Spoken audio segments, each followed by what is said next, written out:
కడప జిల్లా బద్వేల్ నియోజకవర్గ ప్రజలందరికీ రూరల్ ఇన్స్పెక్టర్ నాగభూషణం సంక్రాంతి శుభాకాంక్షలు తెలిపారు. అదేవిధంగా సంక్రాంతి పండుగ సందర్భంగా గ్రామాల్లో కోడి పందాలు, పేకాట ఆడడం కానీ, మద్యం సేవించడం, ఒకరిపై ఒకరు ఆరోపణలు చేసుకోవడం వంటివి చేయకూడదని సూచించారు. పట్టణంలో ఉన్నటువంటి ప్రజలు ఊర్లకు వెళ్లేటప్పుడు మీ ఇంటికి బీగాలు వేసుకుని వెళ్లండి, జాగ్రత్తగా ప్రయాణించండి అని వివరించారు. అదేవిధంగా ఏదైనా సమస్య ఎదురైతే వెంటనే పోలీస్ స్టేషన్కి సమాచారం ఇవ్వండి అని తెలిపారు. తాళాలు వేసి ఊళ్ళకు తన బంధువులకు సంబంధించిన ఊళ్ళకి వెళ్తూ ఉంటారు.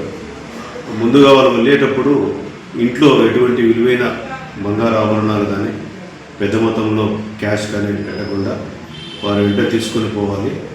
ఒకవేళ అలా ఏదైనా విలువైన వస్తువులు పెట్టేట్టుకుంటే కనుక పోలీసులకు పలానా ఇంటి మీద మీరు నిఘా పెట్టమని చెప్పి కోరినట్లుగా మేము పోలీసుల తరఫున ఖచ్చితంగా రాత్రి బీటు ఆ వీధిలో పెంచడము, నిఘా పెంచడం ఇవన్నీ కూడా చేయడం జరుగుతుంది. ఎటువంటి నేరం జరగకుండా చూడడం జరుగుతుంది.